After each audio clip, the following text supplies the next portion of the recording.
Good afternoon. My name is Chuck Tillis, chairing today for this committee. My colleagues are Ms. Stapleton and Mr. Prater. Would you state your name and DOC number for the record, please, Mr. Jones? My name is Born Jones. My DOC number is 726161. Would the staff there report their name also, record, please? Melanie Book, the DOC Transition Specialist. We also submitted a report from the facility along with his certificates to y'all. And then his GED instructor also just gave us a letter of support. I don't know if you need me to read it or not, but I have it if you need me to go over it. Okay, we are going to go over it. Mr. Jones? Sir. Ms. Stapleton will be handling your case today. And I'm going to read a charge.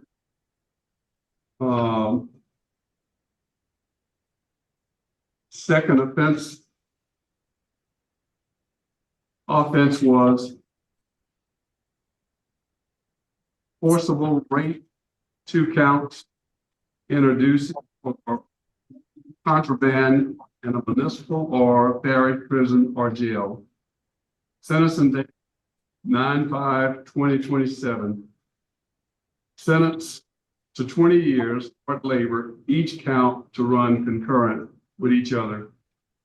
2 years hard labor run consecutively. Parole date is 8/8/2024. Good time date is 10/20/2034. Full term date is 2/8/2036. Would you like to make a statement? Yes, sir. I would like to start off by saying that I apologize for my foolish action for causing pain and hurt to so many people that love me.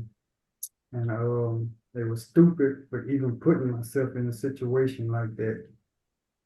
And I'm kind of glad that I'm in the position I'm in right now for better correction and conviction, and would like to share that, to be able to share that with others whenever that I do get out, so they won't make the same decisions that I made, you know.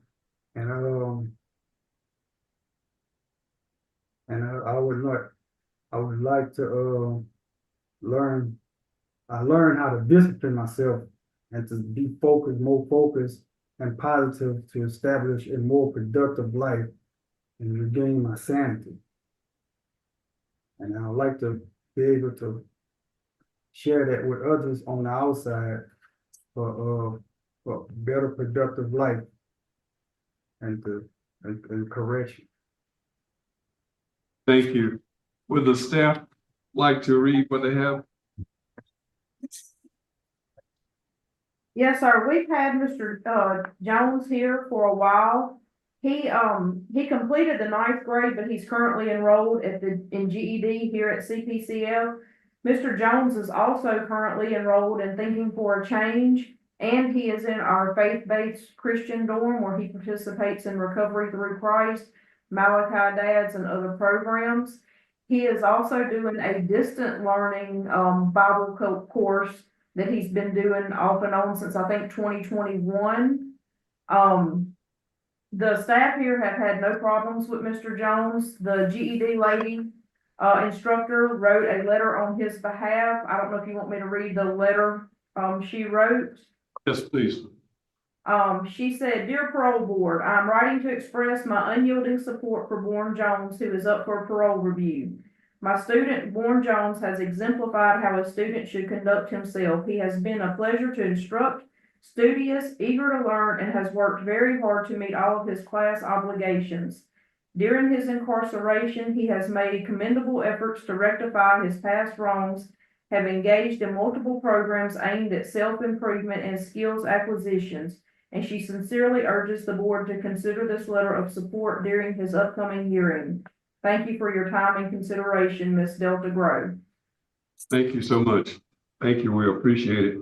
Did y'all get a copy of all his certificates? Yes, we have copies of it. Yes. And then our security staff also said that they have had no discipline reports on him. He works as our, hall man. As needed, gives them no problems. He's not had any write-ups, and they had nothing but good things to say about his behavior on compound. Thank you so much. We have someone too here on your behalf, and that is Ms. Freeman. Frida Edmond, your aunt. Yes, sir. She's going to speak, and then Vicki Holmes is here on your behalf, and Miss Mildred Holmes Jones, your aunt. She's here too, but Frida Edmond is going to speak. Is she ready?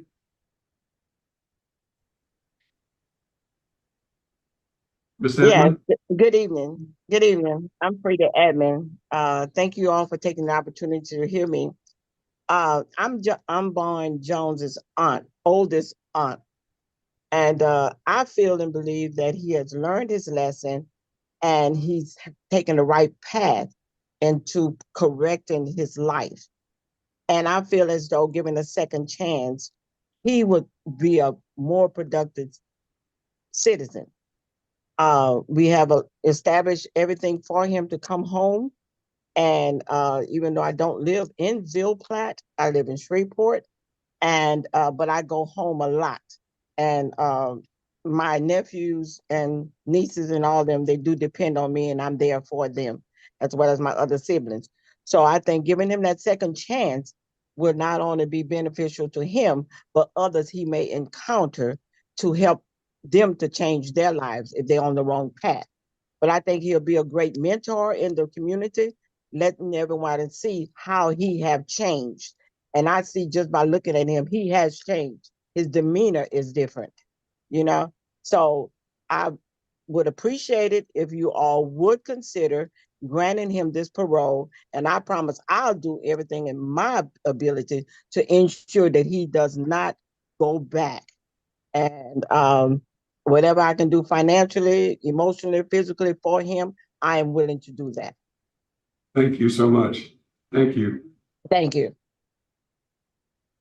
Mr. Jones, Ms. Stapleton is handling your case today, and I'm going to turn it over to her. Okay, so there wasn't anybody else who wanted to speak? They're just present? No, it was just one. Okay, that's fine. Okay, yes, sir. Mr. Jones, I'd like for you to tell me how you got that charge of aggravated rape, 2 counts, because that's what your actual charge was. How did that happen? It started behind a message in the phone. With the 10-year-old? Yes. Then You were living there now, right? yes, ma'am. And so I you're was living there at the time, yes, ma'am. right. And so you're texting this 10-year-old? No, it started behind a text in the phone. In the phone that she had, it was for Right. somebody else, and the person that they gave it back to went through it, and it had a text in there that said that that my mom and dad is fussing, and that she won't be able to have sex with her dad tonight. That's what the text said. Mm-hmm. And in the phone, and it all and stuff just start transpiring according to that. Right. And who found that, Tom, by the way? Was it an aunt? Somebody like that? No, the mother gave it to her ex-boyfriend. Okay. And so that's when that text was discovered. Yes, ma'am. And they decided to check with the daughter to see what was going on. Yes, ma'am. Okay.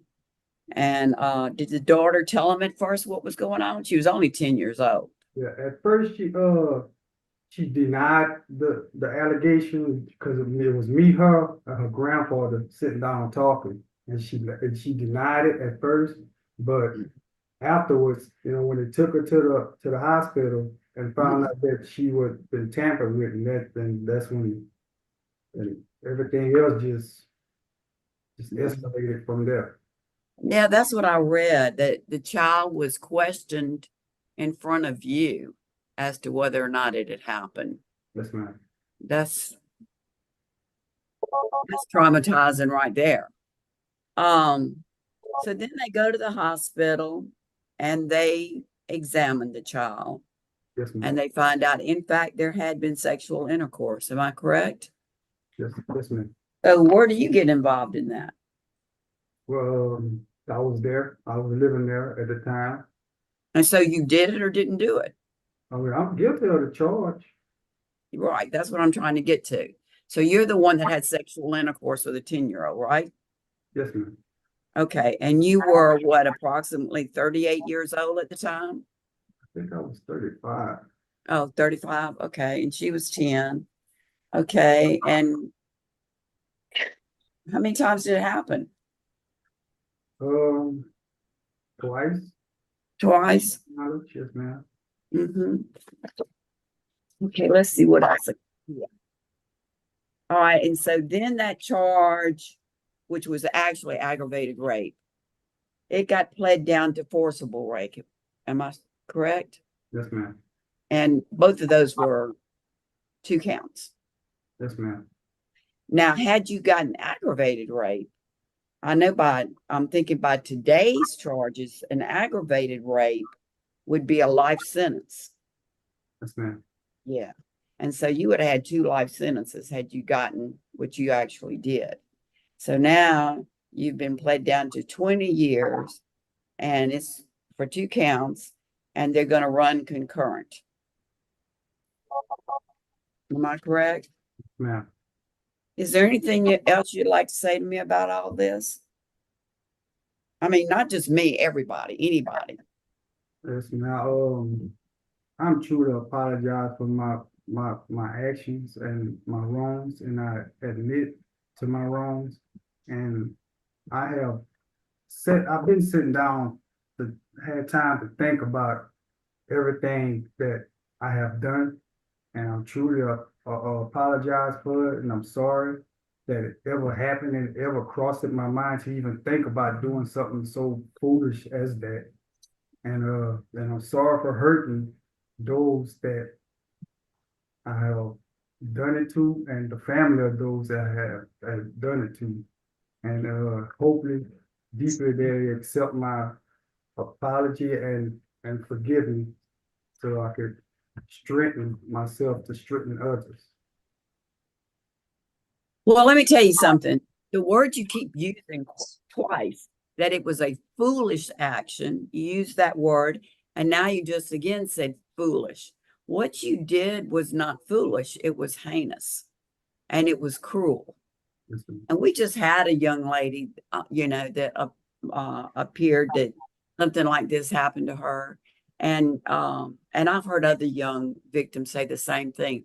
They just simply don't recover from it because you stole that baby's innocence. I want you to know that it is not a foolish action.